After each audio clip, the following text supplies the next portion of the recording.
جی نہیں مصطفیٰ صاحب، کراچی کا تو بتا رہے ہیں، لاہور کے بھی بتائے کہ انڈر ورلڈ جو ہے وہ کس طرح اس کو استعمال کرتی ہے اور اپنے مقاصد حاصل کرتی ہے. ذرا انڈر ورلڈ لاہور کے بارے میں بھی کچھ. ایک شخص نے لاہور کے گینگسٹر کا، میں دانستہ نام نہیں لے رہا اس کا، لاہور کے ایک بڑے گینگسٹر نے اپنے 4 نام سے آئی ڈی کارڈ بنوائے. ایک 100 سے زائد موبائل سمیں اس کے پاس ہیں. ہر سم جو ہے نا وہ کسی ایسے شناختی کارڈ پہ نکلی ہے جس کا کوئی وجود نہیں ہے. اگر آپ اس کو قابو کرنا چاہیں گے تو نہیں کر سکیں گے. وہ جو باہر ٹیلی فون کالز ملاتے ہیں وہ بھی کر رہا ہے، تھرڈ پارٹی کالز، پھر اس کے بعد 10 لوگ ایک ہی کال کے اوپر. یہ عجیب طرز کا ایک کام ہے جو لاہور میں گینگسٹر نے شروع کیا ہے، اور اس میں وہ کمائی کا ذریعہ بھی ہے. خاندانوں کو، مخالفین کو، انتقامی جو جذبات ہیں ان کو ٹھنڈا کرنے کے لیے مختلف طرز کے وہ ایپس بناتے ہیں، ڈیولپ کرتے ہیں، اور اس کی بنیاد سب کی سب جو ہے نا وہ اسی طرح کے کاموں پہ ہے. جو اب وہ بندے نے کیا کیا، بگ بھی کرتے ہیں، ہڈن بھی کرتے ہیں، اور کال سائن آئیڈینٹیفیکیشن نہیں آتی. اب غیر ملکی سموں کا استعمال پاکستان میں جو ہے، کراچی کے واقعے نے، لاہور کے بلاج کے قتل نے جو سموں کا انکشاف کیا ہے، وہ پاکستان میں بیٹھ کے امریکنز، رشین، آسٹریلینز اور یو کے کی سمیں عام استعمال ہو رہی ہیں. اب پی ٹی اے اپروو ہونا چاہیے فون. 100% فون ایسے ہیں ان گینگسٹرز کے پاس جو P T A naan approved ہیں. اس سے بڑھ کے اور بات، جو سمیں ان کے پاس ہیں اگر آپ اس کا ڈیٹا نکالنا چاہیں تو ریٹریو نہیں کر سکتے. آپ موبائل کہتے ہیں جی چوری ہوگا، ہم 10 منٹ میں ڈھونڈ لیں گے، آپ کو لوکیشن ان کی آتی جو ان گینگسٹرز کے پاس ہیں. وجہ اس کی ساری کی ساری جو ہے نا، یہ اصل میں ٹک ٹاک جو ہے نا، وہ ٹک ٹاک زیادہ خطرناک ہے کسی ایسے ہتھیار سے جو ہتھیار انسان کو آمنے سامنے سے گولی مارتا ہے. یہ آپ نے پشت سے اس کے وار کرنا ہے اور آپ کو پتہ نہیں چلنا کہ وار کیا کس نے، کیوں کیا، ریزن کیا ہے. دیکھیں قتل کی دفعہ 302 ہے، اس میں وجہ اناد لکھنی ہے آپ نے کہ یہ وجہ اناد ہے، اس وجہ سے فلاں کو مارا گیا، اس وجہ سے فلاں قتل ہوا. لیکن یہ ٹک ٹاک کے ذریعے جو قتل ہو رہا ہے اس میں نہ آپ کو وجہ اناد ملتی ہے، نہ آپ کو قاتل کا پتہ چلتا ہے، نہ اس کو سہولت کار کا پتہ چلتا ہے، نہ یہ پتہ چلتا ہے کہ مارنے والے نے کس جگہ سے، ڈیسٹینیشن، لوکیشن. شاہ جی اگر میں آپ کی یہ بات تسلیم کر لوں کہ یہ ساری بات اگر آپ کی درست تسلیم کر لوں تو اس کا دوسرا رخ بھی ذرا دیکھیں. حکومت جو ہے وہ اداروں کے خلاف جو پروپیگنڈا روکنے کے لیے فائر وال لگا سکتی ہے، تو کیا ٹک ٹاک سمیت سوشل میڈیا پر نامناسب اور جو معاشرے میں بگاڑ پیدا کرنے والی ایپس ہے، ان کو کوئی چیک اینڈ بیلنس بھی تو حکومت کر سکتی ہے؟ وہ کیوں نہیں کر رہی پھر؟ بٹ صاحب چند لمحے درکار ہیں، سال نہیں، مہینے نہیں، آپ یہ سمجھے گھنٹے بھی نہیں، چند لمحے درکار ہیں. یہ فوری کی فوری بند ہو سکتی ہے. لیکن اس کی بیک گراؤنڈ سمجھ لیں. یہ جو اب تو ہمارے لیے تو نا پیکا ایکٹ آ گیا نا، کہ پیکا ایکٹ ہے، ہم لوگ جملے بڑے محتاط بولتے ہیں، اعتراض نہیں کرتے، توہین آمیز جملے نہیں استعمال کرتے، کسی کی دل آزاری ہو وہ نہیں استعمال کرتے، سب ٹھیک ہے، یہ تو ضابطہ اخلاق موجود ہے.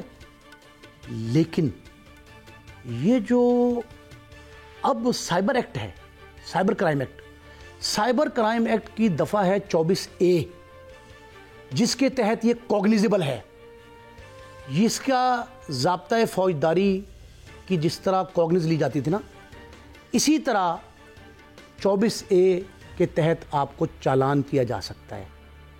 آپ کو لیکن مجبوری کیا ہے؟ دوسرا مدعی فریق خود ہی ڈر جاتا ہے، خوفزدہ ہو جاتا ہے کہ میں کہاں تک فیس کروں گا. عدالتی معاملات ایسے ہیں، انصاف ملنا بڑا مشکل ہے. پھر یہ ہے کہ اگر آپ کو سزا ہو بھی جائے، پورے 1.5 سال میں جب سے یہ ایکٹ نافذ ہے، 1.5-2 سال میں صرف ایک شخص کو سزا ملی ہے، وہ بھی خدا بھلا کرے، بڑے معروف قانون دان ہیں سائبر کرائمز کے، وہ خاتون والا کیس جو ہے اس میں سزا ہو گئی ایک شخص کو، اور وہ اگلے سٹیپ سے پھر نکل گیا بڑی عدالت سے. یہ پرابلم جو ہے نا، یہ آپ جتنا مشکل مرحلہ ہے اتنا ہی آسان بھی ہے کہ حکومت اور حکومتی ادارے اگر یہ چاہیں کہ وہ اچھا. اس میں ایک اور بات بڑھ صاحب، 24A ہے ایکٹ سائبر کرائم کا، لیکن کسی کو اگر آپ نے جو جملہ کہا تھا کہ اگر اس دھمکی دیں آپ اس ٹک ٹاک کے ذریعے تو اس کے ساتھ دفعہ 506 تعزیرات پاکستان بی 506 بی اس کا اطلاق بھی ہو سکتا ہے. یہ 2 دفعات کے تحت چلان ہو سکتا ہے کوئی شخص. لوگوں کو ایک تو علم نہیں ہے, دوسرا مدعی فریق جو ہے نا وہ بھی بے خبر ہے اور وہ اس پہ کھڑا نہیں ہوتا. اگر وہ یہ کوشش کرے کہ مقدمہ درج کروانا یہ بڑا مشکل ہے. شاہ جی آپ ایکٹ کی بات کر رہے ہیں تو یہ بتائیں کہ ڈیجیٹل میڈیا کی قانون سازی جو حکومت نے کی ہے آپ کس حد تک اس سے مطمئن ہیں؟ میں بالکل مطمئن نہیں ہوں اس سے. وہ بے موقع, بلا جواز, نہایت بھونڈے انداز میں اور سب سے بڑھ کے گراؤنڈ فیکٹس کے منافی. کوئی کام ایسا نہیں ہے اس قانون سازی میں جو ایپلیکیبل ہو. دیکھیں دنیا جہان میں یہ ایپ موجود ہے لیکن سزاؤں کا تناسب چیک کر لیں وہاں کیا ہے.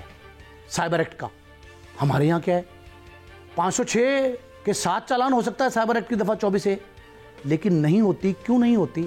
صرف اس لیے نہیں ہوتی کہ لوگ بے خبر ہیں. جب تک ہم اپنی عوام کو یہ بتائیں گے نہیں کہ ان کے حقوق کیا ہیں, کس قانون کے تحت کس کو کیا سزا ملنی ہے. دیکھیں اب وہ پچھتا رہے ہیں بیچارے جن لوگوں کے گھروں میں یہ کام ہوتا رہا, کراچی میں, لاہور میں, اسلام آباد میں, وہ پچھتا رہے ہیں. وہ کہتے ہیں جی اب ہم قابو آ جائیں گے. تو میرا خیال ہے کہ قانون سازی جو ہے نا وہ حالات کو دیکھ کے, معاملات کو سمجھ کے, نہایت زیرک اور باریک بینی کے ساتھ یہ کریں گے تو حکومت کے لیے چند لمحے کا کام ہے. اور کیسا ایسا کام ہے کہ وہ قانون سازی پارلیمنٹ میں کریں اور پارلیمنٹرین نہ جھوٹ کا سہارا لیں اور نہ ہی وہ کوئی خفیہ چیز رکھیں. اگر ہم نے نئی نسل کو بچانا ہے اور کلاشن کوف اور کلاکوف سے بڑے ہتھیار کو روکنا ہے تو قانون کی رکاوٹ کھڑی کرنی ہوگی. اگر ہم نے قانون سازی اس پہ آج نہیں کی تو آنے والا کل نہ صرف یہ کہ ہمیں معاف نہیں کرے گا بلکہ ہماری نوجوان نسل کو تباہی کے دھانے پہ تو ہم پہنچ گئے, وہ تباہی کے گھڑے میں دھکیل بھی دے گا. شاہ جی اگر میں آپ کی یہ بات تسلیم کر لوں کہ یہ ساری بات اگر آپ کی درست تسلیم کر لوں تو اس کا دوسرا رخ بھی ذرا دیکھیں. حکومت جو ہے وہ اداروں کے خلاف جو پروپیگنڈا روکنے کے لیے فائر وال لگا سکتی ہے. تو کیا ٹک ٹاک سمیت سوشل میڈیا پر نامناسب اور جو معاشرے میں بگاڑ پیدا کرنے والی ایپس ہے ان کو کوئی چیک اینڈ بیلنس بھی تو حکومت کر سکتی ہے؟ وہ کیوں نہیں کر رہی پھر؟ بٹ صاحب چند لمحے درکار ہیں, سال نہیں, مہینے نہیں, آپ یہ سمجھے گھنٹے بھی نہیں, چند لمحے درکار ہیں. یہ فوری کی فوری بند ہو سکتی ہے لیکن اس کی بیک گراؤنڈ سمجھ لیں. یہ جو اب تو ہمارے لیے تو نا پیکا ایکٹ آ گیا نا کہ پیکا ایکٹ ہے, ہم لوگ جملے بڑے محتاط بولتے ہیں, اعتراض نہیں کرتے, توہین آمیز جملے نہیں استعمال کرتے, کسی کی دل آزاری ہو وہ نہیں استعمال کرتے, سب ٹھیک ہے. بہت شکریہ. میرے ساتھ موجود تھے قابل احترام نعیم مصطفیٰ صاحب.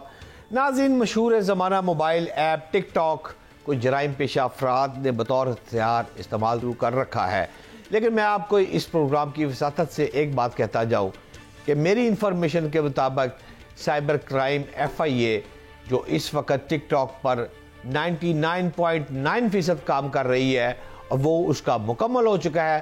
اور ٹک ٹاک کرنے والوں یہ یاد رکھو آنے والے دنوں میں اگر ٹک ٹاک کا غلط استعمال کیا تو شاید آپ کو خدا نخواستہ پابند سلاسل جانا پڑ سکتا ہے.